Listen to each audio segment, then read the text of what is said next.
The 20th century has seen some of mankind's most remarkable inventions and discoveries. And yet, future generations may justifiably label it as the century of strife, of war and conflict, of violence. And it is here that India's experience in successfully assimilating the influence of foreign cultures and of transforming them and of merging with them to find a new composite culture becomes invaluable.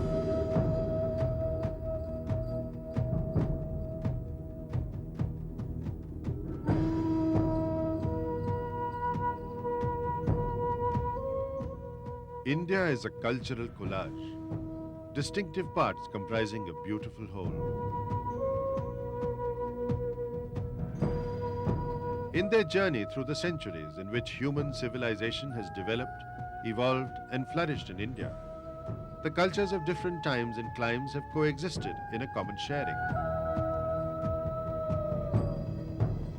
Each community has developed its distinctive identity of language, dress, social customs and way of living, and at the same time participating in and contributing to the fabric of India. In a country as vast and geographically diverse as the Indian subcontinent, where there are people whose lives revolve around the vast mountain ranges of the Himalayas, those who belong to the river valleys and plains, those who are dependent on its immense coastline and the sea, who are undaunted by its desert expanse, what sets them apart are their specific situations and differing customs. What draws and binds them together are the common threads weaving them together of centuries of interaction, of living together and coming to share what can only be called a composite culture. India was a very multiracial society. As you know, there were indigenous tribes and there were waves of migrations coming at various times. The Aryans first and a variety of other tribes, people of different religions, people who were persecuted in their country, even Christians under Roman persecution landed in Kerala. The Zoroastrians came, the Buddhists, variety of people came.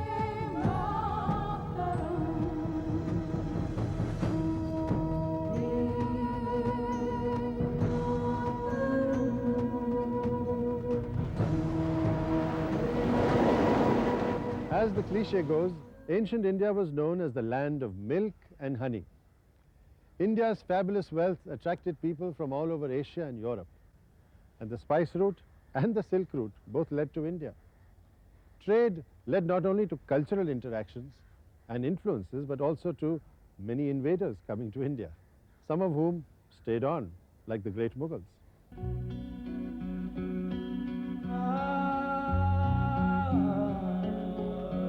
The Mughal dynasty adopted India as their home. This led to an age of resurgence, a golden age, the flowering of a new and dynamic culture.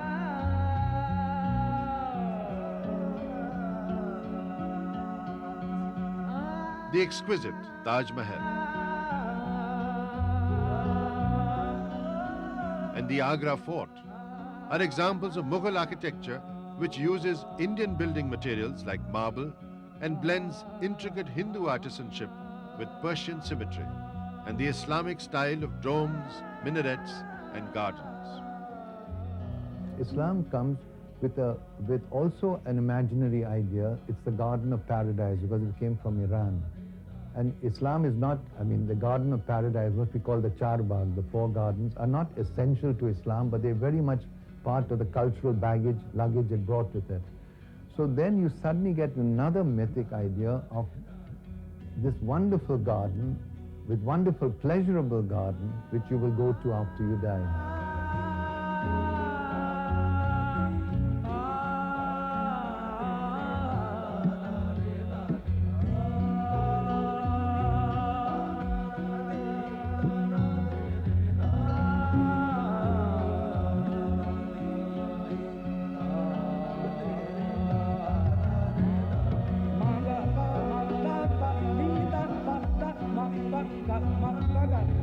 Fatehpur Sikri, built by Emperor Akbar to mark the fulfillment of his dreams, the birth of an heir, and that of binding diverse strands of Indian culture.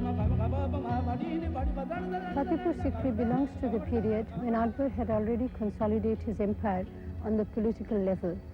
However, he wanted to make India a culturally unified place, and Fatehpur Sikri was an attempt to make it into a composite culture. Here we find traces of Hindu, Rajput, Gujarati and Persian styles. You see it in Jodhabai's palace. You see it in the column which reflects 5 religions. So while Din Ilahi was an attempt to unify various religions, Fatehpur Sikri is an attempt to reflect the various cultural aspects of Indian architecture. The interactions between the Hindus and the Persians in the Mughal reign resulted in the birth of a new language, Urdu, which was used by the Sufi saints to evolve a new genre of literature and music.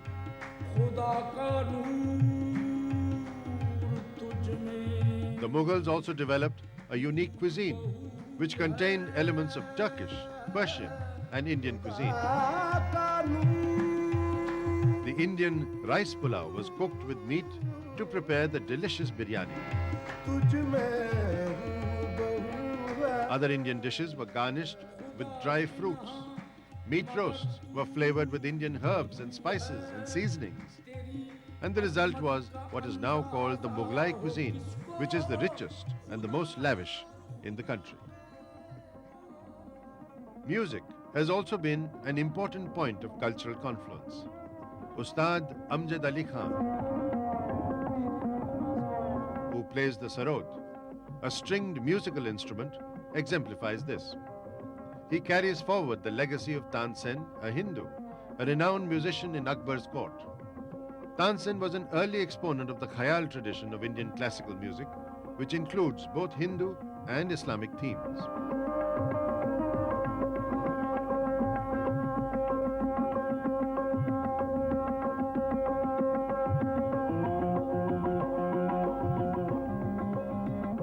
ये सुबलक्ष्मी है और मैं अमजद अली खान हूँ, लेकिन खुदा का शुक्र है हम लोग एक छत के नीचे बड़े प्यार से मोहब्बत से अपनी ज़िंदगी लय और सुर और लय के साथ बिता रहे हैं. India's composite culture, balanced on the fulcrum of tolerance, is reflected by myriad families such as this. Sharply different traditions, yet similar cultures, coming together, sharing a mutual understanding and respect.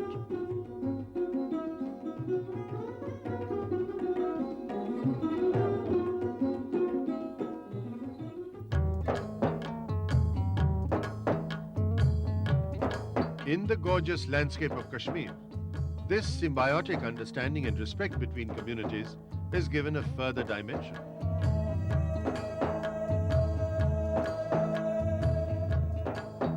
We have at this temple of Lord Shiva in Pahalgam a custodian who is a Muslim. Though Islam does not believe in idol worship, Abdul Ahad Bhatt is happy to help others find their own path to the divine. हमारी duty है चौकीदारी, बस lockup करना है, बस कोई आएगा उसके लिए ताला खोलना है, इतना हमारी ड्यूटी थी. लेकिन हम दिलचस्पी की वजह से हम यहाँ गार्डन भी बनाते हैं, दरवाज़ा भी खोलते हैं, सबके लिए जो प्रसाद होता है, धूप होता है, उसके लिए मुहैया रखते हैं, किसी को कुछ प्रॉब्लम नहीं होती है. पैसा जो आता है इसमें हम ये आपने सामान तो अंदर देखा होगा कि दिए हैं, घी है, तेल है, घंटियां हैं, जो कुछ अंदर सामान मटेरियल है वो हमने खरीद कर लाया उन्हीं पैसों में.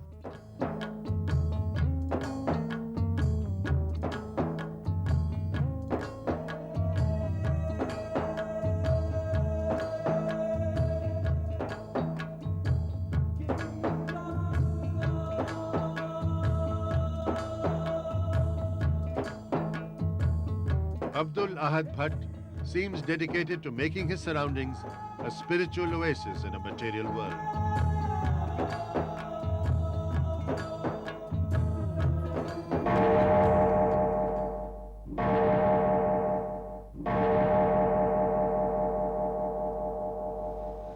The other significant powers to dominate India politically were European, namely the British, French and Portuguese, who came to trade and stayed on to rule.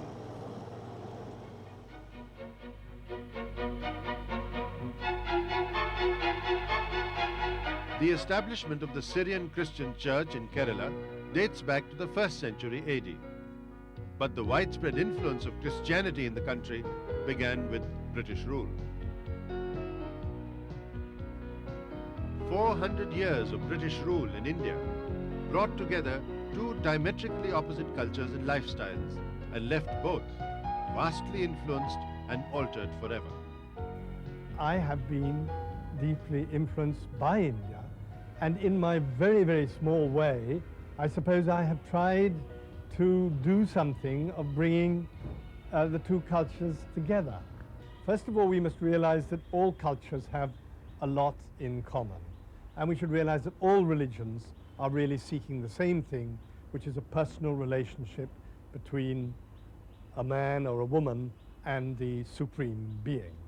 We should realize that there are these commonalities, and we should learn from each other. And just as I believe India has a huge contribution to make to the West, I equally believe that the West has a huge contribution to make to India. India emerged from British rule with a different perspective.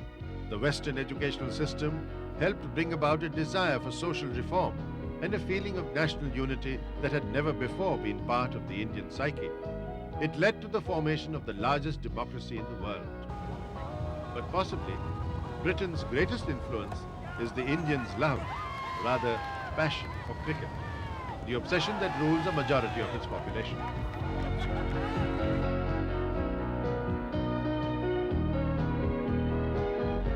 Indians also share with the British their passion for a hot cup of tea.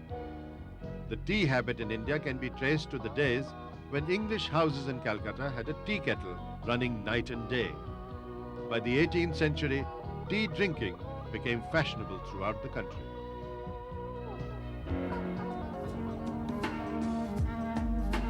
The influence of the French and the Portuguese is restricted, but is there nonetheless.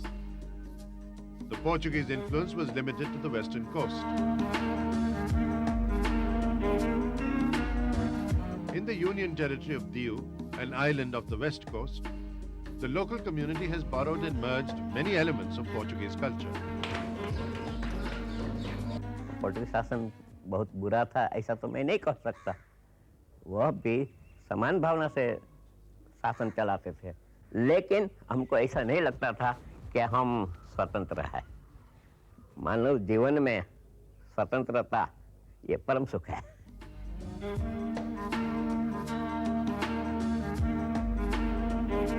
By 1961, the Portuguese had left India. St. Paul's Church is an example of Portuguese architecture.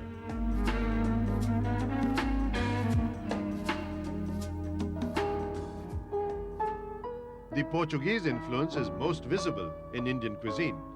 Tomatoes, potatoes, and red chilies, a part of the daily Indian diet, came to India from South America via the Portuguese. A comida goa é muito diferente de nós. Nós não usamos muito picante, nem óleo, nem vinagre, nem tambrinho. Coisas doces, comida amarela, se pode açafrão, tomate, pimenta verde, essas coisas. The Portuguese influence is yet another flavor, a vivid taste, assimilated into the palate of Indian culture.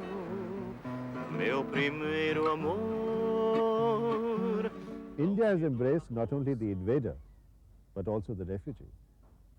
She has provided a safe haven for asylum seekers who came searching for safety from persecution. The Jews, the Parsis, and many others have come and settled here and have merged their fortunes with that of India.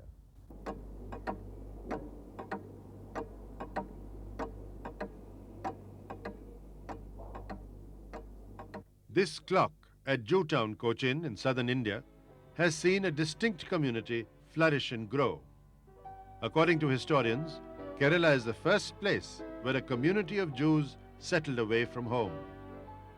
350 Jews landed in the coast of Kerala in 1567, when they came here to escape persecution under the Romans. The king of Cochin welcomed them and allowed them to settle here close to his own palace. Here they have had complete freedom to follow their own customs and traditions. history stands witness to the fact that India is one of the few countries where Jews have faced no fear of persecution. My ancestor came from Aleppo in Syria. We were a Sephardic, that is a Spanish family. And he and I think his brother came, one came in 1586, the other in 1592. And from that time onwards, we have been living here in this street.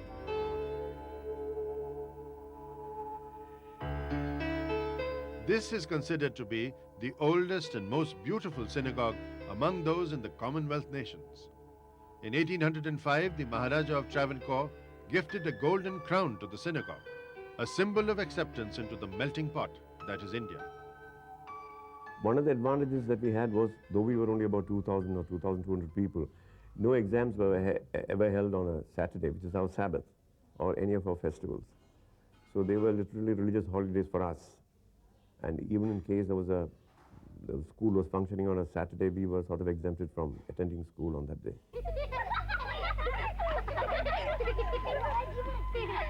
We have taken over the cuisine of the local Kerala cuisine to a great extent. We use a lot of fish, we use a lot of spices. We eat fish only with scales and fins. So that means shellfish and other fishes are banned. After the Second World War ended, trade slipped out of their hands and many Jews returned to Israel.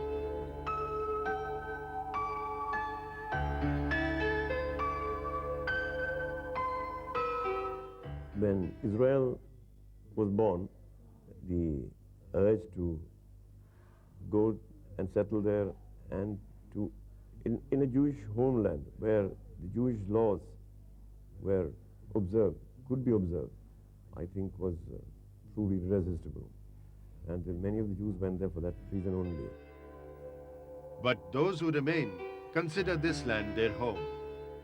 Born and brought up here, they survive on memories of earlier times, loyal to the country that gave them succor and nourished their forefathers. We are the only Jewish group which has been treated exactly like any other member, any other citizen.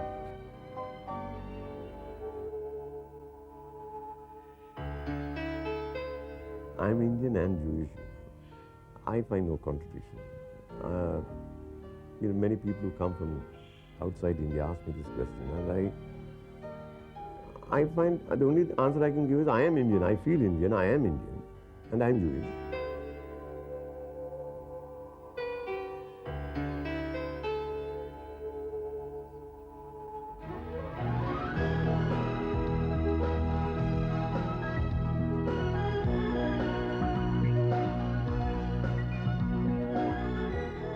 The Parsis are a community of Zoroastrians who fled to India to escape persecution in their homeland, Persia, modern Iran. The mingling of customs is most visible during a Parsi wedding. We definitely realize we come from a different place. Most Indians, the vast majority of them, trace their roots from this place.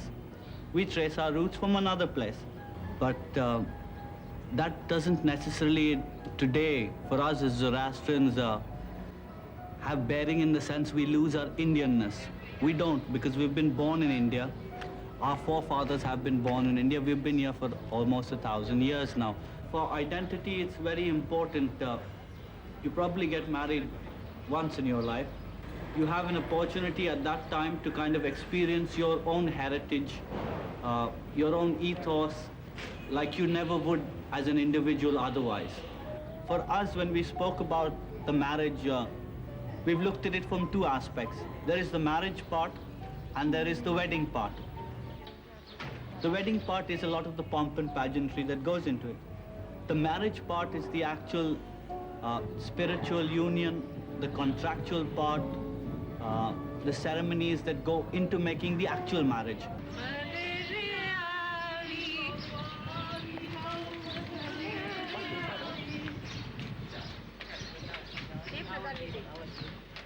The spiritual benediction that's given during the wedding ceremony, what is called the Ashirwad. That after we came to India was repeated entirely in Sanskrit by the officiating priest. This was basically so that the Indian people, when they attended a Zoroastrian wedding, they knew exactly what was said in the Ashirwad. Samastam durukam nadaye, samastam dushkratam daha, stui punyam indadaityam.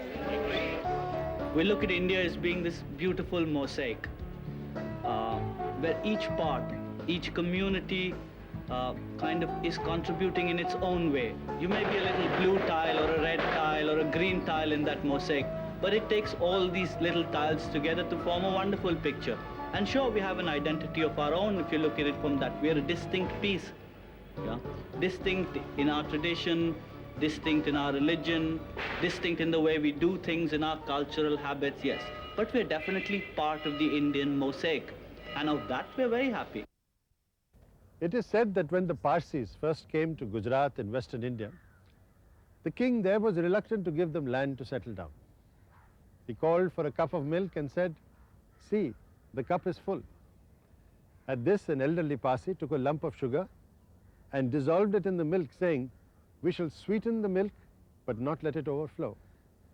And thus, the Parsis, like innumerable other communities, came to settle in India, became part of the multi-hued fabric that is the composite culture of India.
The history of India is a remarkable tradition of tolerance.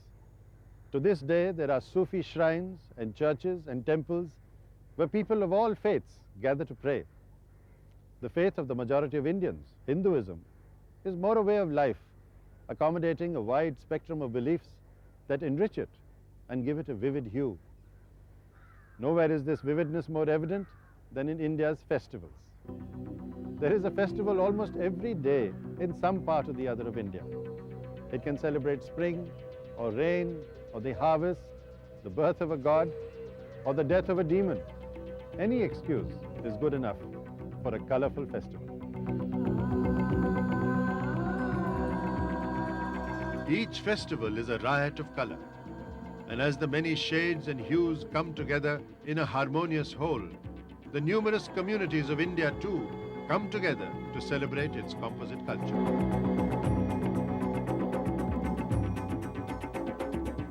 Every festival is unique and distinct, yet many are similar. The Spring Carnival in Goa, influenced by the Portuguese, finds echoes in the tiger dance of South India. This vigor is also reflected in the ceremonial boat races held in the Kerala backwaters. In North India, Sikkim, masked figures reappear to celebrate the victory of good over evil.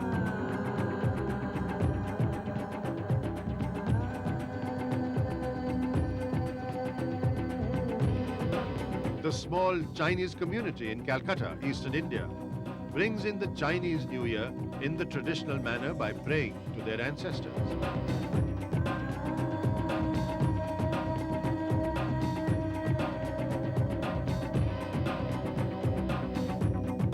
However, they have incorporated the worship of Kali, one of the fearsome aspects of the mother goddess, into their custom.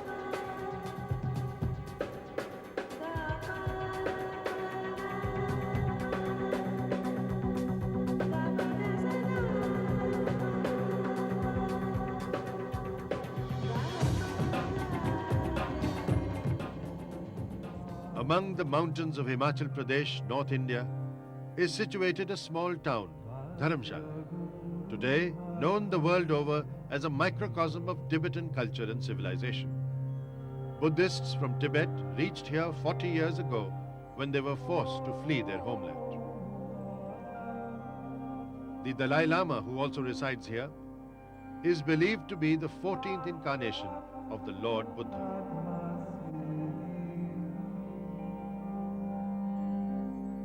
Tibetans have made this their home, where they continue their simple way of life based on the values espoused by Buddha.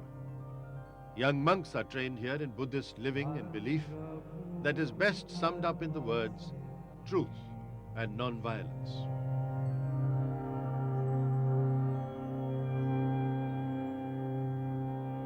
The way study all these texts is through what's a dialectical method. The basic thing is a lot of analytical way, investigation, and try to find contradiction. And you have to try to overcome these contradictions or solve these contradictions.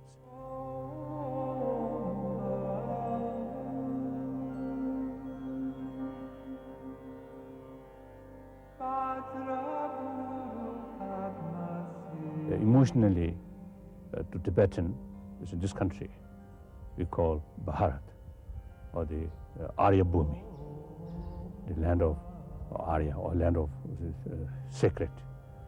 Traditionally, it's very close with this country. So, one way is we have the feeling, this also is our spiritual home.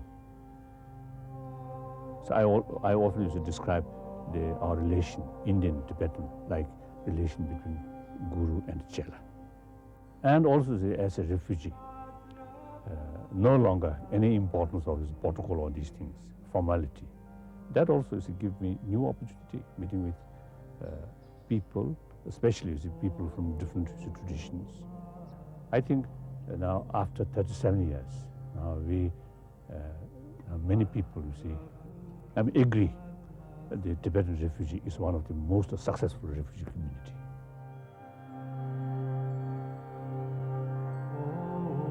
The younger generation of Tibetan Buddhists grow here in freedom, knowing no prejudice. India has also seen foreign influences which are not recognized as foreign influences today. This is because these influences have seeped into Indian culture in such a fashion that most Indians today are not even aware of their foreign origins. Take, for example, the great Ashokan pillars with their imposing lion capitals.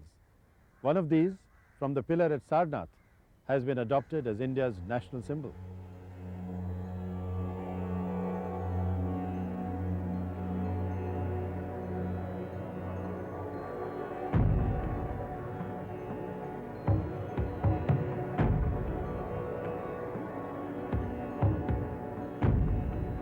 These pillars were fashioned by Persian artisans who came to India when the Mauryan Empire was on the rise.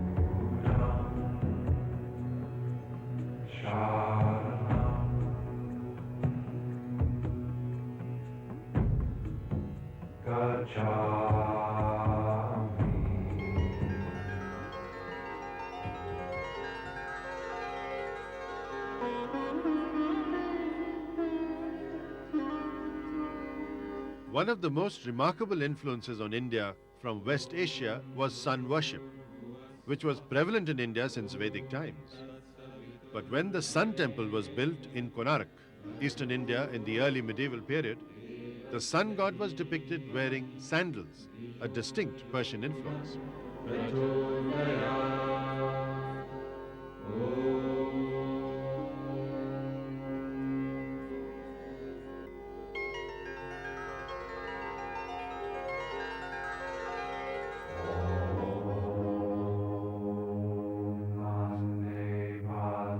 Following the Greek rule in northwestern India after the death of Alexander the Great, came the first depictions of Buddha, wearing flowing robes like togas, and his hair in ringlets like in Greek sculptures, a distinguishing style of the Gandhara school of art in ancient Indian culture. Emperor Akbar asked his court artist to make picture books for his son Jahangir's education, using Indian folklore such as the Panchatantra and great mythological epics such as the Ramayana. These books use the Persian style of miniature painting with Indian ideas and imagination. Schools of miniature painting soon flourished all over western and northern India. The Indian artist borrowed freely from any and every source, including the European.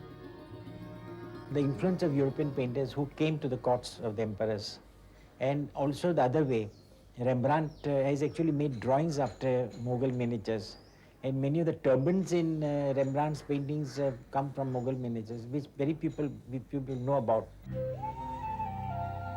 This looks like a long painted scroll, but actually it is a letter sent in the year 1610 from Agra in northern India to Patan in Gujarat, western India.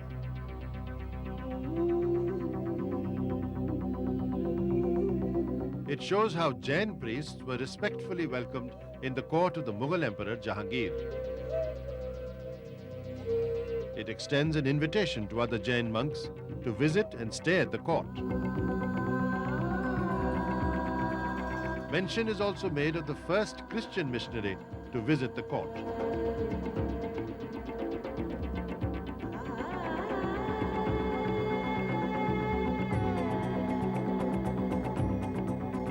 These influences have been central in the creation of a composite culture, which is one of the key features of the wisdom of India.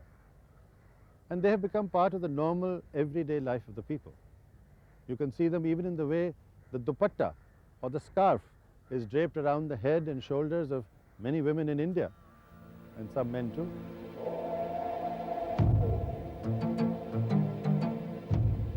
Traditionally, India used unstitched fabric for clothing. The women's sari, the men's lungi, all draped around without stitches. The British influence brought in stitched clothes, but the unstitched fabric continued to be used as a dupatta with the contemporary salwar kameez, as an angavastram with the men's kurta, or as an odhani with the ghagra choli used in Western India. That is the virtue of Indian culture. Traditions and customs are perpetuated while assimilating and blending various influences.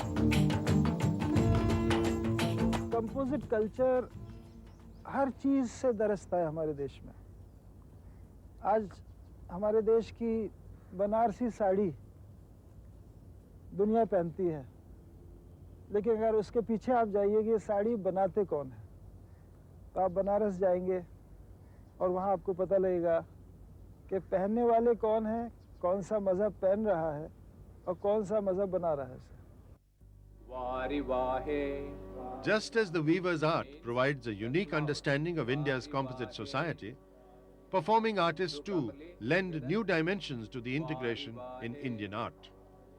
Father Barbosa, a local priest in Mumbai, illustrates Christian themes using the classical dance drama of Bharatanatyam, originally a temple dance.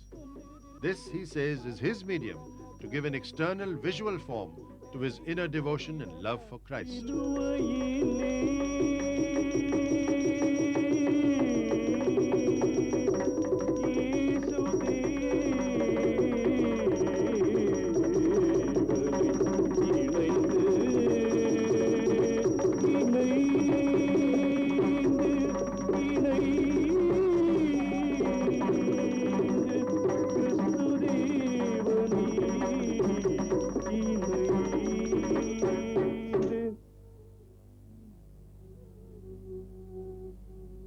My prayer and wish is that our culture, religions, and art forms may bring people closer to each other and closer to God. Let them build bridges, not walls, for human communication and peaceful coexistence. The variety of vocal, instrumental music, and the ability of the Indian civilization to take foreign instruments like the violin, and most recently the guitar, saxophone, mandolin, and put it into Indian classical music is fantastic.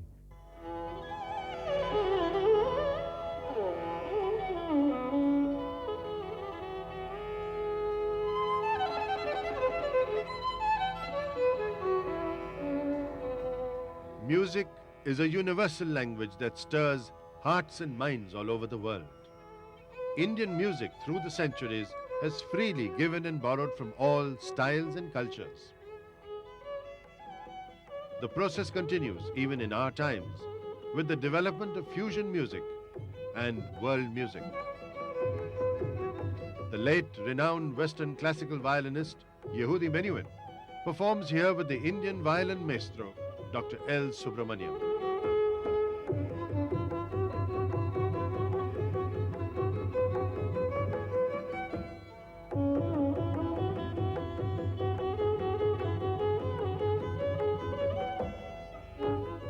I think world music, the future is going to be world music. Because a lot of people are, with or without knowledge, trying to use it, and some people just take an idea from an Eastern album and trying to adapt it in the Western classical composition. And there are a lot of Indian artists who have used a Western scale or Western colors in orchestration. But I feel the result of fusion will be always better if somebody can study both the systems and really understand the basics of the system.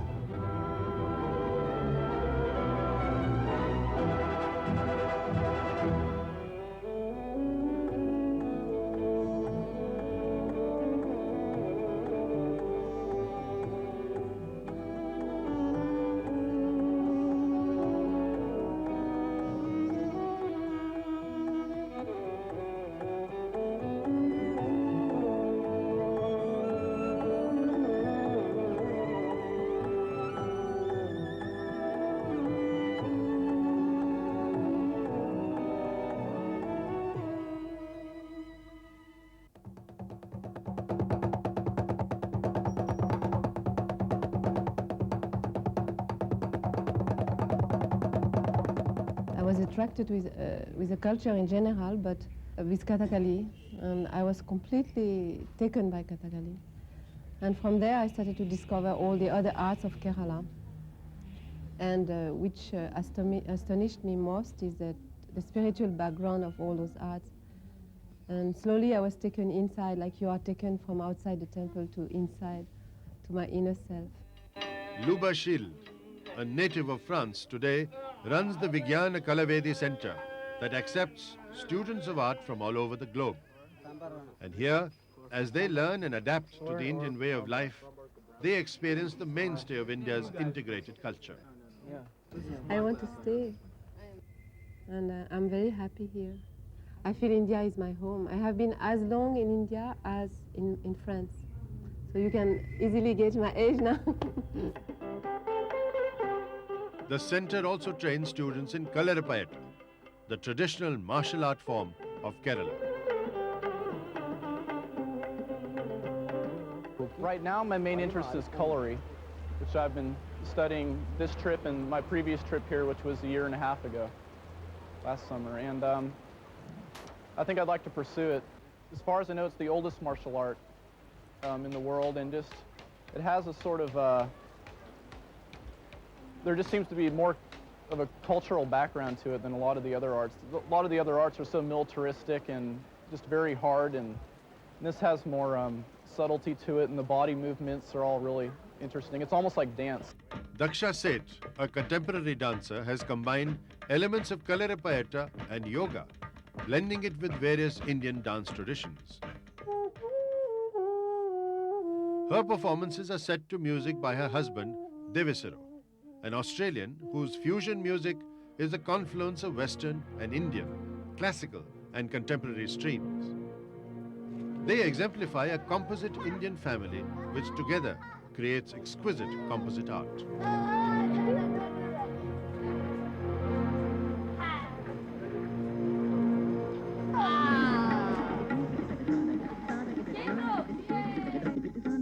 Daksha's original training is in Kathak, which evolved as a court dance during the Mughal period. It takes as its main themes stories from the life of Lord Krishna, an incarnation of the god Vishnu. Daksha transforms a Vivaldi composition into an exhilarating example of the osmosis that is typical of India's arts. The search for contemporary dance, as far as Daksha and I are concerned, is not just a search for dance, it's a search for a dancer. That it's not sufficient that you simply put some new movements on an existing body, but that you have to develop bodies which can do a whole range of new things.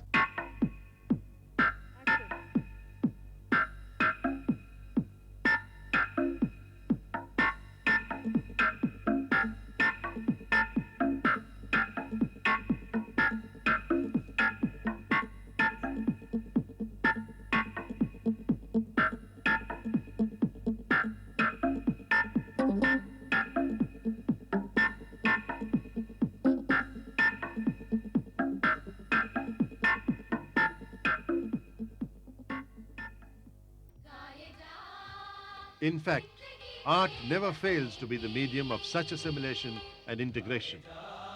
The MBS Youth Choir in Kerala, southern India, sings of national integration and freely adopts the style of the Christian choir for local and even Hindi film songs.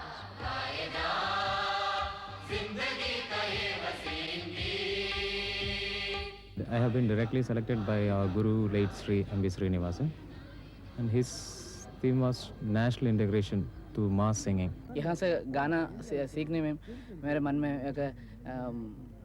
एक नए भारत आता है. The main motto behind this formation of the group is let us sing together for national integration, communal amity and world peace.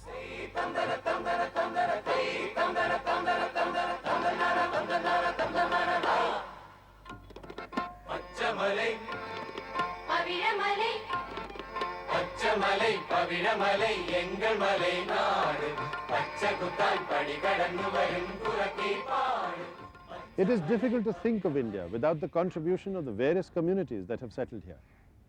Without Mughal architecture, without Gandhara art, without Khayal music, without chilies in one's curry, or cricket, or tea, or democracy. India has taken in these influences, been enriched and changed, and yet has retained its connection to its earliest roots. It is the strength of India's tradition that has allowed the absorption of influences to make this unique confluence of cultures that is modern India.